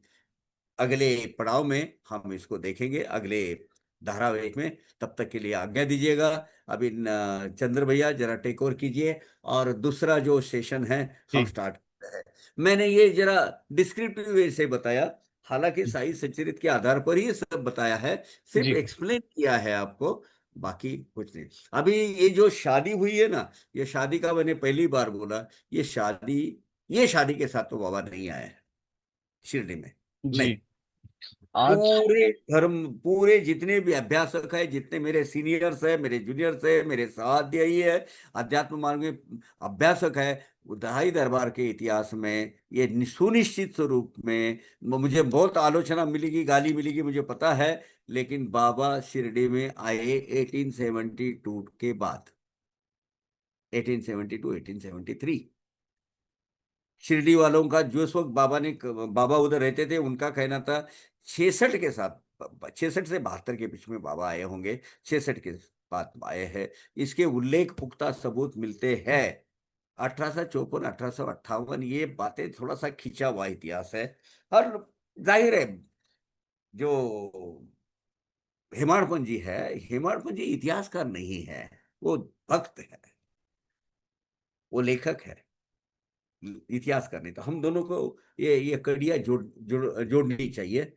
चलो आज के लिए ये विषय यहाँ तक करते हैं। होप आपको जी। मतलब ये डिस्क्रिप्शन अच्छा लगा होगा। नहीं नहीं काका, आज का जो अध्याय था, मैं आज सबके सामने, मैं वैसे पर्सनली हम हमेशा बात करते हैं, लेकिन आज मैं सबके सामने कहना चाहता हूँ, जो आज जो एक्सप्लेनेशन हुआ है वो एकदम एक्सीलेंटली वे में हुआ है, बहुत ही एनर्जेटिक और बहुत ही अच्छा था। मैं आशा करता हूँ कि सब लोगों को जो इस अध्याय के जो मुख्य जो तत्व कहेंगे, जो मेरी समझ में आए हैं, कि जैसे अहंकार का त्याग जो काका ने बताया, और सबसे पहले हमने शुरू किया कि गुरु शिष्य का संबंध, यहाँ से हमने शुरू किया। फिर हम पहुंचे आत्म साक्षात्कार पे। मैं माफी चाहता हूँ अगर मैं कुछ गलत कह दूं, मैं अपना नहीं नहीं, बराबर है। अब भाई समझ के माफ कर देना, मैं कोशिश कर रहा हूँ जानने की। और फिर जो इस अध्याय का सबसे जो मुख्य जो मॉरल है, वो बाबा ने जो बताया कि सबका मालिक एक। तो आज हमने वो सब डिस्कशन किया है, और जो इसका बचा हुआ पोर्शन है वो हम नेक्स्ट वीक में कवर करेंगे। और काका आपको बहुत बहुत थैंक यू, मैं आपका तहे दिल से धन्यवाद देता हूँ कि आप अपना इतना कीमती समय देकर और हमें ये चीजें एक्सप्लेन करते हैं, और अरे भाई, हमारे मेरी भी तो सेवा हो रही है। हमारे मैं भी मंदबुद्धि तो एक क्वेश्चन हिस्सा होते हैं हूँ काका। साई भक्त करके। जी, लक्ष्मी जी का मैं सबसे पहले प्रश्न लूंगा, उन्होंने हैंड रेज किया था, बट लेकिन अगर वो ये कहना चाहती हैं कि उनको ज्ञानेश्वरी का पाठ करना चाहती हैं, उसका अध्ययन करना चाहती हैं, तो हम जरूर इसका प्लान करेंगे भविष्य में। अगर इसके हम्म। अलावा लक्ष्मी जी, अगर आपका कोई प्रश्न है तो सबसे पहली टर्न आपकी है आज। हम्म। हाँ, या बाबा की कृपा से हम अपने वाले समय में और श्वर धन्य आसानी से पहचान करेंगे। ऐश्वर्या वर्मा और लक्ष्मी जी कह रही है। जी, ठीक है, वो भी पढ़ेंगे अपन। हम्म। यहाँ पर प्रश्न तो कोई नहीं है, लेकिन वो हाँ, ज्ञानेश्वरी लेकिन से रिलेटेड है। कमेंट पढ़ना जी बहुत जरूरी है। कुछ लोगों ने जी अपनी मंशा जताई है। जी जी ऐश्वर्या वर्मा बोलती है, I am ready to join the Dnyaneshwari अध्याय। जी अध्याय काका। ओके। काका जी, लक्ष्मी कहती है, काका जी सच्ची में ज्ञानेश्वरी का पाठ हमें भी सिखाइए। विल बी जी ब्लेस्ड टू लिसन। जी ओके। नहीं पोटर का लिखा हुआ ऐश्वर्या वर्मा और लक्ष्मी जी बोलती है, बाबा की कृपा से हम अपने वाले समय में ही समय में फॉर श्योर ज्ञानेश्वरी का अध्ययन करेंगे। जय साई राम। बहुत बड़ा, बहुत गहन गहरा विषय है ज्ञानेश्वरी बोले तो। ये ऐश्वर्या थैंक। जी और मैं पुणे से एक बात बताऊं, 90% of the Sai Satcharit is derived from the Sai Dnyaneshwari. Dnyaneshwari ji. हाँ। एक क्या बोलती है। एक और कमेंट आया है यहाँ पर, आरवी साईं जी का। ओम साई राम जी, काका जी बहुत ही ज्यादा इंफॉर्मेशन और हिस्ट्री को सही करने वाला और डाउट्स दूर करने वाला, बहुत बहुत शुक्रिया जी। थैंक यू जी आरवी जी। हाँ, निशा जी ने क्वेश्चन किया है, even I will be very interested for the Dnyaneshwari part. Sai मैं सच्चरित के बाद हम ज्ञानेश्वरी लेंगे। ये जरूर। हम्म। और ये बाबा का डायरेक्टिव है। बाबा ने लिखा है अध्याय 42 में, जिसको करना है, जिसको ज्यादा जानकारी लेना है, अध्यात्म मार्ग में आगे प्रगति करना है, ज्ञानेश्वरी पढ़ो। जी जी जी, बिल्कुल बिल्कुल। ये ऐश्वर्या वर्मा जी पुणे से ही है काका जी, वही से। हाँ, ये मेरी मानस कन्या है। 3 दिन पहले मैंने अधिश्री से होकर मेरे जी पास जी, आई। मैंने इनको मैसेज और किया है मुझे, अभी। मेरी बहुत चहेती लड़की है, इतनी डेडिकेटेड है साईं बाबा के बारे में। और मेरा चैनल का जो सब टाइटलिंग होता है ना इंग्लिश हाँ का, जी हाँ जी हाँ जी, तो ये बिल्कुल करती है इसकी। मैंने। मैं समझ में नहीं आता, इतनी सी है, हाँ जी। इतनी है, लेकिन उसकी वैकोबुलरी इतनी है बाप, मैं हैरान हो जाता हूँ कि ये वर्ड लाती कहाँ से है। मैंने अभी इन्हीं को मैसेज किया है, यही चीज मैं इनको बता रहा हूँ कि काका जी आपकी बहुत प्रेज कर रहे थे लास्ट वीक जब हमारा डिस्कशन हुआ था काकी के साथ और आपके साथ। अभी उनका कोई मैसेज है वो, मैं कर करूंगा। थैंक लेता यू है। काका, थैंक यू भैया। मैं आपसे पर्सनली बात करूंगा ऐश्वर्या जी। जी हम जी आपको जरूर। बात करेंगे जी। जी, अच्छा, अगर अभी किसी का कोई अगला क्वेश्चन सेशन है तो स्टार्ट प्लीज करते हैं। बताइए आप। I have one question, Kaka. Ji बोलिए। Please Nisha ji. Kaka ji, I want to know more about ताकिया, वो कहाँ आता है एग्जैक्टली exactly? और तकिया। ताकिया के बारे में थोड़ा जानकारी दे तकिया सकते हैं? यानी मुस्लिम धर्म का, धर्म की धर्मशाला। ये स्पेस द्वारका माई थी ना, द्वारका माई के डायगनली पीछे के अपोजिट साइड में वो था, जहां वो आजकल वो अनाउंस करते हैं ना, हमका हमका बच्चा गुम हो गया है, तुम इधर आ जाओ, यहाँ गेट नंबर 4 पर आ जाओ। वो जो जगह है, वो जगह है तकिया की। बाबा मस्जिद माई में, वही तो ऑफिशियली तौर पर कभी मस्जिद माई थी नहीं। वो तो वो रोहिला था इधर का, मालेगांव का, उसने उसको तब्दील की थी। तो वहां रहते थे बाबा, पैरों में घुंघरू बांध के नाचते थे। बाबा बहुत ने लाइट मूड में जब रहते थे ना, सब काम का ये करते थे, क्योंकि सूफी धर्म संप्रदाय का बहुत बड़ा प्रभाव साईं बाबा पर था।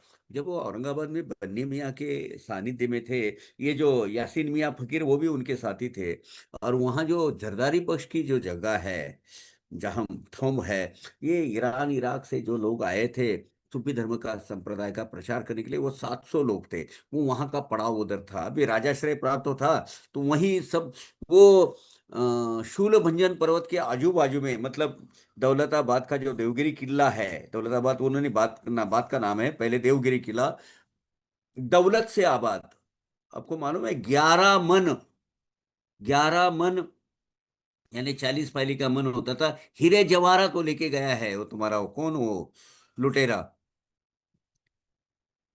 अलाउद्दीन खिलजी, वो बहुत सारे हमारे अत्याचार उस वक्त हुए हैं, बड़ा ये था। तो वो जो है वहां के इर्द गिर्द पूरी मज़ारे जो है ये लोगों के, बाबा जब शिरडी से गायब हुए तब इनके साथ में वहां वो रहे हैं, 10-12 साल रहे हैं। और वहीं से बन्नी मियाँ से निकलते थे वो पैदल चलकर 4.5 कोस, यानी लगभग 13 से 14 किलोमीटर चल के वहां जाते थे।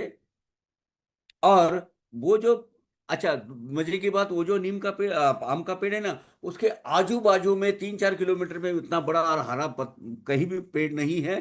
दूसरी बात, वहां जैसा पत्थर रखा हुआ है शिरडी में, ठीक हुबहू वैसा ही पत्थर बाबा का वहां है।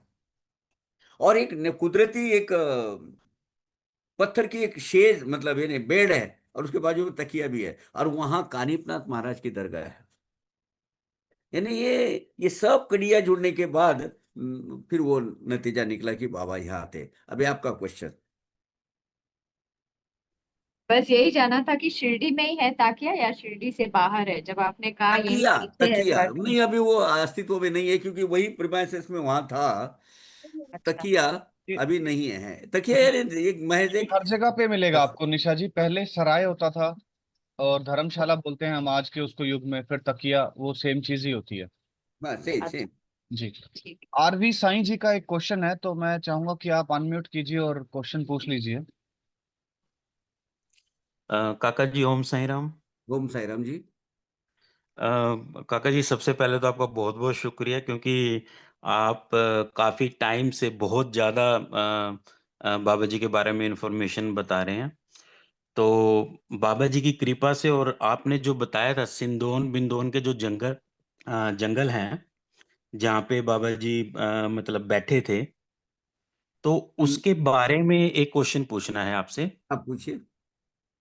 काका जी आपने लास्ट टाइम जब मुझे बताया था तो फिर मैं वहां पर गया था, तो हाँ। मेरे माइंड से क्वेश्चन स्लिप हो गया था। हम्म। बहुत सुंदर था वहां पे, बहुत सुंदर। वहां पर जो उनकी देख रेख कर रहे हैं, तो उन्होंने एक चिमटा दिखाया था काका जी। हाँ हाँ है। और मेरे मन के अंदर बहुत हुआ, मैंने उसे हाथ में लिया और बहुत अपने सर पे पुराना लगाया। चिमटा है तो वो, हाँ। हाँ जी, हाँ जी, उन्होंने कहा कि ये बाबा जी का चिमटा है।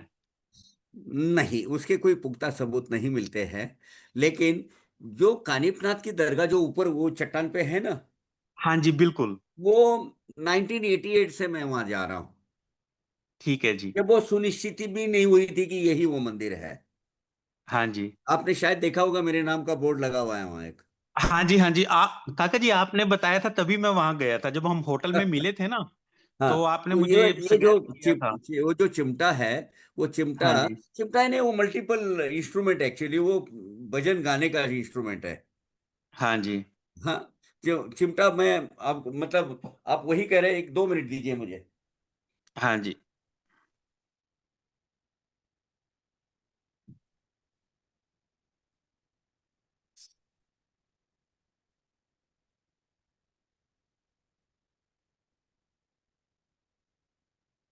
यही इसी की जी। बात कर रहे हैं ना आप?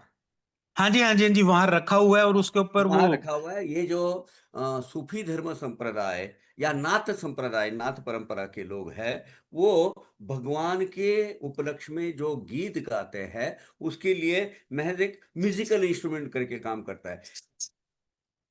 तप चलत तब सिर तुझे नैना मिले। इस तरीके से ये बजाया जाता है। ये चिमटा, अच्छा, इसके मल्टीपल ऐसे है। इसको कुछ चीजें निकालनी है तो वो चीजें निकाल सकते हैं। बाबा ने जो अंगार निकाला वो ऐसा निकाला, इसमें से पकड़ के। हाँ जी। तो ये जो चीज है वो वहां देखा होगा, लेकिन उसके पुख्ता सबूत नहीं मिल रहे साईं जी। अच्छा, ठीक ठीक है, हाँ, उनके यानी वो कि लेकिन पुख्ता वो एक है नहीं है। कि वो स्थित है, वो कानिपनाथ की दरगाह है। हाँ जी, हाँ जी, उसके साथ ही और इमली का बाबा पेड़ नाथपंथी है। थे, बाबा नाथपंथी का प्रभाव उन पर था।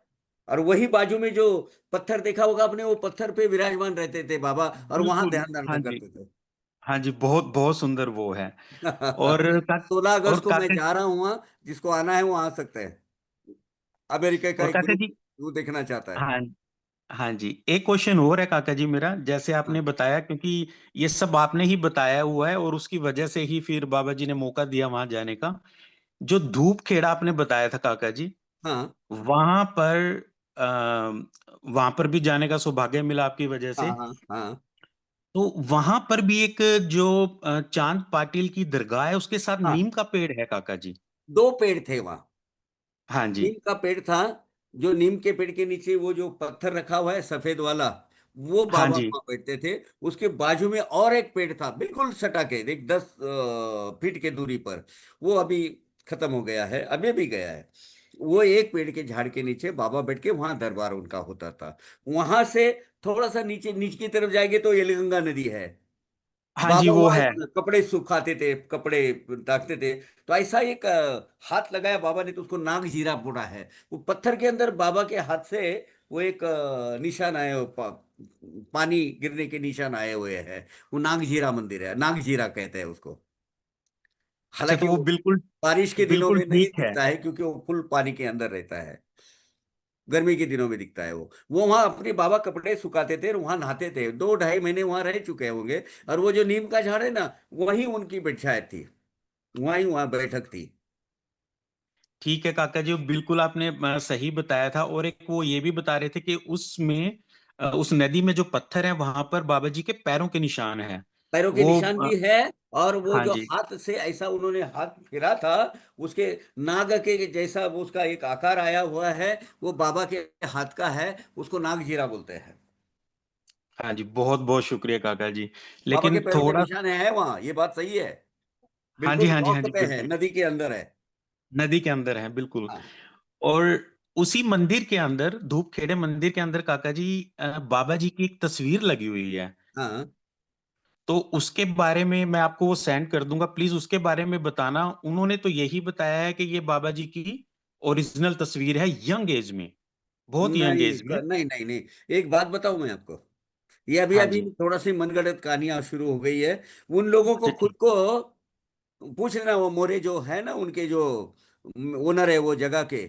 और सिंदोन हाँ बिंदोन जी। के जंगल में जितने भी बूढ़े लोग वगैरह, उनको मिल मिल चुका हूं मैं। वहां बहुत घूमा हूँ। वो 3 इमली के पेड़ है ना, 3 इमली हाँ के जी। हाँ जी। पेड़ का निकल जाएंगे तो वो जो रास्ता निकलता है।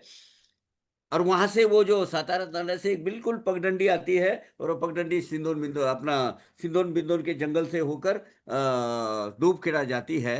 वहां मैं बहुत बहुत बार गया हूँ, आया हूँ। लेकिन कुछ अब चीजें लगाई जाती है साथ में।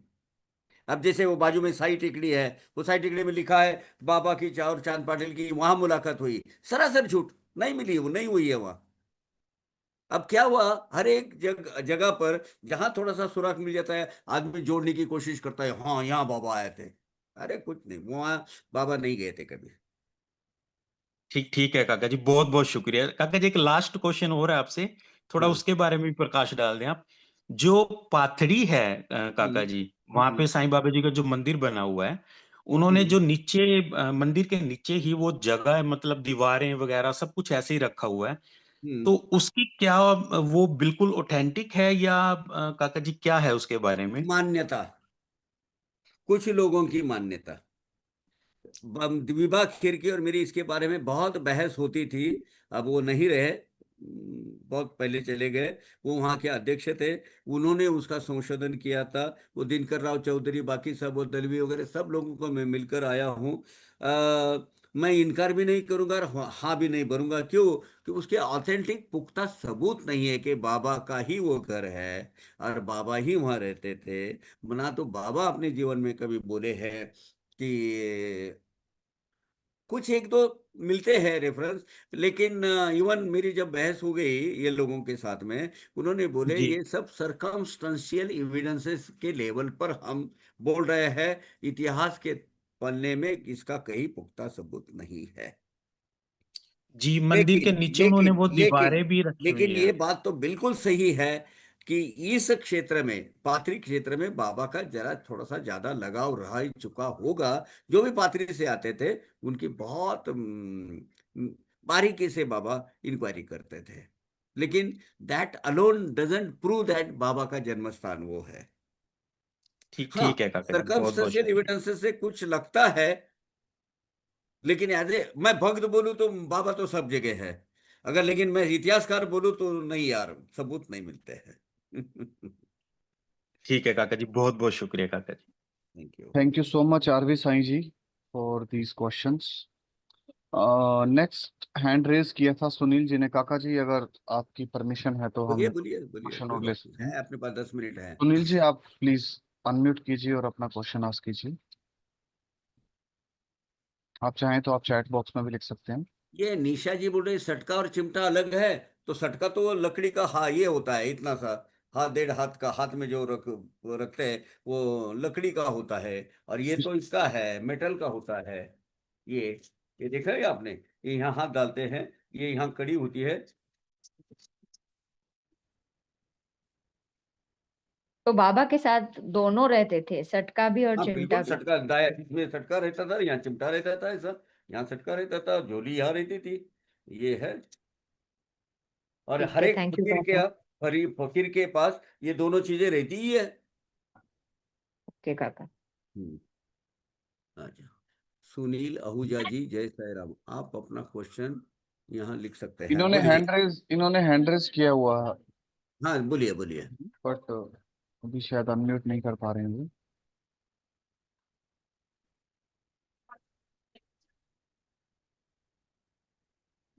अ, नहीं, और किसी का कोई क्वेश्चन है तो बताइए प्लीज, नहीं तो हम सुनील आहूजा जी वही है ना, अंडमान निकोबार से है? वही है क्या आहूजा जी? नहीं नहीं नहीं नहीं नहीं, ये अंडमान निकोबार से नहीं है। क्योंकि वहां भी बहुत अच्छी साई भक्ति पनप रही है, 12 मंदिर बन गए हैं वहाँ, ओहो, अंडमान निकोबार में। बाबा की लीला है बाबा। ओम साईं काका। ओम सुनील साई जी राम प्रीति। शायद नहीं है, लीव कर चुके हैं। आवाज। सुनील सुनील जी नहीं है शायद, उन्होंने मीटिंग लीव कर दिया है। क्या मैं पूछ सकती हूँ सवाल? जी जी बिल्कुल बिल्कुल बिल्कुल प्रीति जी। काका, शुक्रिया आप इतने डिटेल में, इतना ऐसा लगता है कि हम you are recreating those spaces for us through your narratives. I could live that again.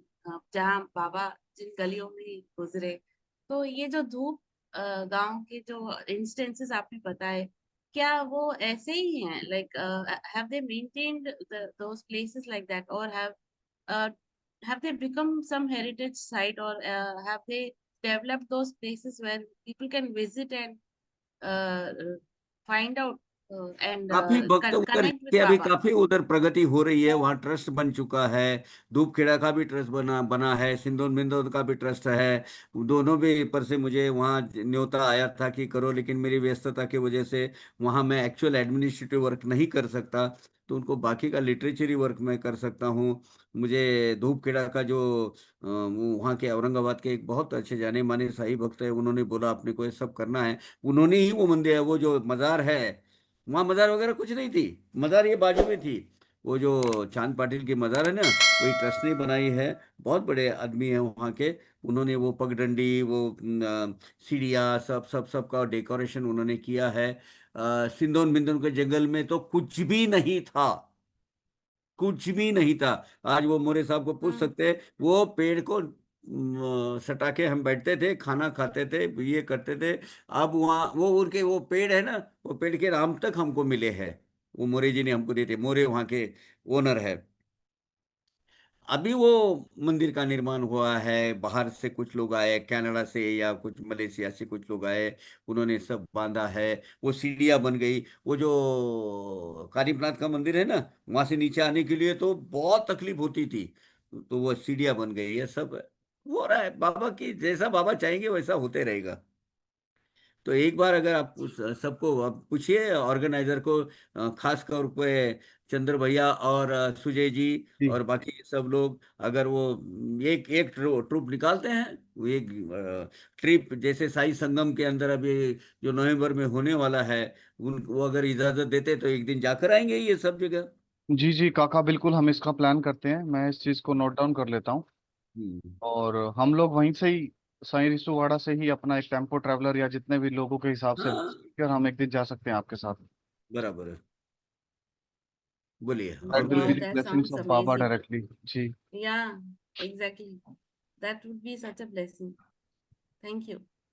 और काका, मैं ये चाहता हूँ कि उससे पहले हम आपके साथ एक शिरडी भ्रमण भी करें पूरा, क्योंकि सिटी भ्रमण, हाँ, बहुत अच्छे ऐसे प्लेसेस हैं, जी जो बिल्कुल प्लेसेस सबसे पहले हम हम वो करना जाते चाहेंगे। नहीं हैं वहाँ। इसके बारे में विनी माँ जो थी, उसने बहुत सारा कंट्रीब्यूशन किया है। जी जी बिल्कुल इन बाबा बिल्कुल। की दीक्षा फेरी कैसी आते थे, बाबा कहाँ जाते थे, ये इस जैसे लक्ष्मीबाई का घर है, और है, अपने लक्ष्मी आई का मंदिर है, ये सब चीजें, ऐसे 29 प्लेसेस हैं वहाँ। मुझे एक हफ्ता उनके साथ रहने का सौभाग्य मिला था। मैंने आपसे डिस्कशन भी किया था ये, और मैं हर जगह उनके साथ सुबह 29 7 बजे प्लेसेस जाता हैं था। वहाँ जहाँ बाबा का पवित्र पावन ये हुआ है। अपना बाईजा का घर है। घर है जी। हालांकि बाईजा का पुराना घर उधर है, अभी वो लोढ़ा जी ने परचेस किया है, अभी तो अपने नए घर में रहते हैं, जी जी जी लेकिन जी है। बिल्कुल, अब तो उन्होंने अपनी खेती में घर बना लिया, बंगला। हाँ, निखिल फड़के जी ने हैंड रेस किया है। प्लीज फड़के जी, आप क्वेश्चन आस्क कर बोलिए सकते हैं सर। अपना। जी सर, ओम साई राम। ओम ओम साई साई राम। राम जी। मैं दुबई रहता हूँ। मेरे को इस साई संगम में आने का बहुत इंटरेस्ट है। ये 13 से 16 नवंबर के बीच में है। तो जी ये पूछना था कि यानी 13 को कब चालू होगा मॉर्निंग में, लाइक बिकॉज मैं यहाँ से आऊंगा तो थोड़ा उस हिसाब से मैं प्लान करके आऊंगा अकॉर्डिंगली। आप कोशिश कीजिए कि आप 12 को आ जाइए। 13 तारीख को सुबह से प्रोग्राम स्टार्ट हो जाता है अराउंड 11 o'clock से, जो पहला मॉर्निंग का जो ओके। प्रोग्राम रहेगा। और फिर ब्रेक रहेगा, ओके। फिर इवनिंग में कुछ अलग प्रोग्राम रहता है, उसका पूरा डिटेल्स आपके साथ शेयर कर देंगे। बट अभी डेट्स फाइनलाइज हो गई हैं 13 to 16 नवंबर की। और प्रोग्राम ओके। के जो भी डिटेल्स हैं कि 13 को ये प्रोग्राम होगा, और 14 को ये, और 15 को ये, उस पे अभी टीम वर्क कर रही है। एज जी जी। Possible like within next 10-15 days we will plan it out. Okay. Okay. But okay, अगर थैंक आप, यू। जी जी, अगर आप just take my suggestion, you, if possible, kindly come around 12th November. That will be really good for you. 12th evening में। Yeah, 12th evening. या। फडके साहेब, तुम्ही या तिथे 12 हाँ तारखेला हाँ। संध्याकाळी येऊन आम्ही तिथेच असणार रात्रीला, आपण तुम्ही फोन करा, आपण हे करूया, ठीक आहे? बरं, नक्की नक्की नक्की, हो, थैंक यू। नो विषय। Thank you Nikhil ji. सुनील आहूजा जी आ गए हैं, उन्होंने रिज्वाइन किया काका। तो मैं आहूजा जी हाँ, आपसे कर रिक्वेस्ट लीजिए कर करूंगा, लीजिए, प्लीज हाँ। आप क्वेश्चन आस्क कीजिए। हाँ, बोलिए बोलिए।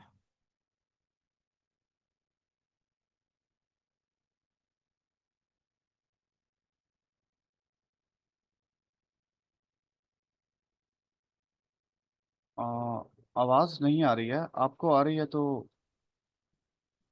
मुझे नहीं आ रही। नहीं आ रही मुझे भी। सुनील जी, आपकी आवाज नहीं आ रही है, प्लीज। हेलो। जी हाँ, जी, अभी आ आप रही है। अभी आ रही है, प्लीज आप पूछिए। ओम साई राम काका जी। ओम साईराम जी। काका जी, एक चैप्टर में एक लीला आती है। एक भक्त बीमार होते हैं तो बाबा उनको लक्ष्मी मंदिर के बाहर काले कुत्ते को दही चावल खिलाने बोलते हैं। हाँ, तो मेरा क्वेश्चन, ये कुछ ब्लैक मनी व्हाइट मनी से रिलेटेड है क्या ये? नहीं, ये पैराबोलिक ये है, लेकिन पैराबोलिक लैंग्वेज है। लेकिन उसमें क्या क्या बोला है? काले कुत्ते को सफेद दही खिला, चावल और दही खिला। लक्ष्मी मंदिर के बाहर ऐसा उसमें लक्ष्मी आया। मंदिर के बाहर तुझे एक काला कुत्ता मिलेगा, हाँ हाँ, उसको चावल और दही मिला के उसको खिला दे। वही मेरा क्वेश्चन था, ब्लैक मनी ये व्हाइट मनी से। पैराबोलिक लैंग्वेज है बाबा की। हाँ, काला क्या होता है? काला काला ही होता है, अंधेरा। हम्म, हमके मन के अंदर का अंधेरा निकालना है, हम्म, आपका मन के अंदर के कुविचार निकालने हैं। हम्म, देखिए, बीमारी कब होती है? मन से शुरू होती है और तन तक आती है। ठीक। ये जो बाला सिंपी है, बाला गणपत सिंपी, बहुत बीमार था, दर्जी था वहाँ का वो। तो उसको बहुत ही, मतलब मलेरिया हो गया था, कॉलरा प्योर आता था मलेरिया का, जाता नहीं था। बाबा ने क्या बोला, एक एक एक सिंबल है ये, काला कुत्ता। हाँ, काला कुत्ता काट खाता है तो क्या होता है? कुछ बोलते हैं ना। एक कहावत है, यानी काला कुत्ता है नहीं, अपने मन के को विचार, मन के ये, इसको तुम सफेदी में बदल दो, चावल और दही में बदल दो। दही एक शुभ शगुन है। दही किसी चीज की, अगर कोई अच्छे काम के लिए जाते हैं तो आज भी अपनी परंपरा है कि दही का एक चम्मच उसके हाथ में रखते हैं, जा बेटा तुझे मिले, यश मिलेगा। हाँ, ये जो चीज है, ये चीज बाबा ने बोली है, तू लक्ष्मीबाई के मंदिर के सामने काले कुत्ते को सफेद, जो मतलब चावल और दही मिलावट करके खिला दे, तेरा दुख निकल जाएगा। इसका संबंध तन से ज्यादा मन से है। अंधेरा और उजाला कौन रिप्रेजेंट करता है? दही और चावल उजाले को रिप्रेजेंट करते हैं, काला कुत्ता अंधेरे को रिप्रेजेंट करता है। मेरे को ऐसा लगा लक्ष्मी मंदिर बोला है तो कुछ ब्लैक मनी व्हाइट मनी से रिलेटेड होगा, मुझे नहीं ऐसा नहीं नहीं नहीं, लगा। ऐसा कुछ नहीं, नहीं हाँ नहीं, हाँ, ऐसा नहीं है। ओके। मनी से संदर्भ सम मनी से कोई संबंधित बाबा बात नहीं करते थे, बहुत कम। लेकिन वो जो कि लोगों को मनी की भाषा समझती तो मनी के वो माध्यम से बोलते थे। बाकी फकीर है, ये विश्व की चालक शक्ति, जब वो गई तो 16 रुपए जेब में थे भाई। वो भी कोपरगांव की कचहरी में ज्वाइन जमा कर दिए ट्रेजरर के पास। क्या था? कुछ भी नहीं। ओम साई राम काका जी। ओम साई राम। अच्छा क्वेश्चन था आपका। ओम साई वेरी राम मनोज जी। नाइस। ओम साई राम। एक लास्ट क्वेश्चन, 1 मिनट बाकी है। लक्ष्मी जी हाँ ने बिल्कुल, कोई एड्रेस बात किया नहीं। था। इफ पॉसिबल लक्ष्मी जी, अगर आपका छोटा सा प्रश्न है तो हम ले सकते हैं। हाँ नहीं, मेरा प्रश्न है एक, तो ये है सबसे पहले कि आज का जो सेशन है तो बहुत ही मजा आ गया, क्योंकि पहले तो ज्ञानेश्वरी जी से जो एक हो, दूसरा पूरा सेशन बहुत ही अच्छा था। मेरा जो क्वेश्चन है ये है कि बाबा को अक्सर गुस्सा आता था, तो उस वक्त वो गाली और ऐसा सब कुछ भी बोलते थे, तो उसका कारण क्या है? अगर डांटते थे या फिर बोलते थे तो उसका कारण क्या है? क्या मतलब वो कैसे रिलेट होता था कि किसी के लिए वो क्या फायदे में होता होगा ऐसा? माँ अपने बच्चों को डांटती है, मारती है, हम्म, किसके लिए? सुधारने के लिए या भावना क्या सही होती है? रास्ते पे जब इतना सब बोलने के बावजूद भी लोग वही सोच रखते थे, वही काम करते थे, आज जिसका अच्छा बाबा सोचते थे कि अभी एक अच्छे लाइन पे आ रहा है, अच्छा खड़ा हो रहा है, ये हो रहा है, उसकी आध्यात्मिक प्रगति हो रही है, बाबा भगवान के नजदीक आ रहा है, तब वो आदमी एक साथ में कुछ ऐसा उल्टा सुल्टा कर देवे तो क्या होगा? एकदम फर्स्ट क्लास सुशील सत्शील लड़का, अच्छा मार्क्स लाने वाला, अच्छा आदर्श लड़का, अगर कोई एक दो गलती करके बैठे तो माँ क्या करती है? डांटती है। यही डांटना समझ लो। ये ओके। बाबा, हाँ बस खत्म, यही है, दूसरा कुछ नहीं। वो तो जगत जननी है, जगत की माँ है, सब बच्चे उनके हैं। कोई अगर उल्टा, हाँ अच्छा, दूसरे दो डांटने के दो तरीके थे, रहते थे, गुस्सा और डांटना अलग। गुस्सा इसलिए आता था, किसी भक्त पर कुछ संकट आता है तब वो करते थे। बहुत बार ऐसा हुआ है कि बाबा उधर बहुत, मतलब तोड़ फोड़ ये सब सब करते थे, और देखिए अभी मैं एक लीला बोलने वाला हूँ। भर समंदर में, एकदम समंदर के अंदर दूसरे महायुद्ध में कैप्टन की शिप बाबा ने ऐसी खींच के लेके सफे आई है, सब शिप सिंक हो गए हैं, ये शिप नहीं हुई है। वो ट्रेडर का है जो आप बोल रहे हैं। पारसी ट्रेडर। हाँ। हाँ तो हाँ। तो ये क्या है, ये माँ ही कूद सकती है, ये माँ ही सब कर सकती है अपने बच्चों को संभालने के लिए, है ना। हाँ। बर्मा के युद्ध में जब वो सत्येंद्र तरखड़ डॉक्टर थे वहां, और वो गोलियां की बौछार इधर उधर रही थी, तो बाबा हाथ में ऐसा ऐसा ये ऐसा ऐसा हो रहे थे, तो सामने बैठे थे भाऊ। भाऊ को बोले, क्यों आप बाबा, क्या हुआ? बोले, तेरा भाई वो मेरे नाम पे चिल्ला रहा है ना, मुझे याद कर रहा है बाबा बाबा बाबा, तो मुझे करना पड़ेगा ना कुछ। ये याद रखो ना, आपको बाबा का गुस्सा याद आता है, बाबा का प्यार याद नहीं आता है। नहीं नहीं, गुस्से मतलब का, मेरे को बस गुस्से की वो था वजह कि वो है, कैसे। लक्ष्मी जी, गुस्से की हाँ वजह वो है कि हाँ। अपने अच्छेपन के लिए जो डिसिप्लिन और शिस्त लगाने के लिए माँ जो भी हथियार अपनाती है, वो हथियार की सैल्यूट। वो बाबा का वो एक सुपर। तरीका था। बिल्कुल बिल्कुल। Thank you so much, thank you. एक ओम सबको साई एक राम। बात बोलना चाहता हूँ कि जो गौतम खट्टर और वो जो थे ना, गौतम खट्टर और अजय गौतम बाबा के बारे में बहुत कुछ लांछन और या कुछ जी बोलते थे उसके लिए, उसके जो धन्य हो मतलब साई बाबा संस्थान का, और ऐसे अच्छे नए सीईओ आए हैं गोरक्षनाथ गाड़ीलकर, बाबा के परम भक्त है। उन्होंने केस दर्ज कराई थी इनके ऊपर, और राहता कोर्ट ने उनको सख्त डांट दी है, साकित दी है, अगर तुम अभी इसके आगे ऐसा कुछ करोगे तो देखना, तुमको मना कर दिया किसी इंटरव्यू करने का, बाबा के बारे में बोलने का। ये बहुत अच्छी चीज हुई है। हाल ही में वो साईं भक्त का श्रद्धा की जीत हुई है और नफरत की हार हुई है। और मुझे लगता है कि इस जो आया है रिजल्ट, ये जो कोर्ट ने जो आदेश दिया है, बाकी के सब लोग भी जो कुत्ते भौंकते हैं ना, वो सुधर जाएंगे। है ना। वो एक मुहिम निकाली थी ये लोगों ने। मुझे तो अच्छा लगा कि साईं बाबा की ही कृपा है कि साईं बाबा संस्थान को गोरक्ष गाड़ीलकर जैसे आईएएस ऑफिसर मिले, जिन्होंने ये इनिशिएटिव लेके उसका मुंह बंद करवाया। बहुत बढ़िया। हर और ये जो तरह तरह की बातें करते हैं, अभी बोले हज के लिए बाबा ने साईं संस्थान ने 35 करोड़ रुपए लिया।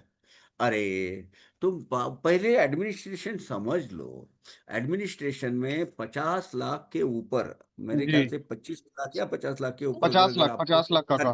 50 लाख का खर्चा करना है, तो जी। औरंगाबाद के जो हाई हाई कोर्ट कोर्ट का से जो ये है पीठ है, उसकी परमिशन लेनी परमिशन पड़ती है। चाहिए होती है, जी और बिल्कुल। वहां का कंट्रोल जो है पूरे एडमिनिस्ट्रेशन के हाथ में है। एक एक पैसा भक्तों के लिए या समाज के लिए खर्चा होता है। वहाँ ये इस तरह की मनगढ़ंत बातें और कुछ भी अपना निकालना, और अब सोशल मीडिया इतना टोटल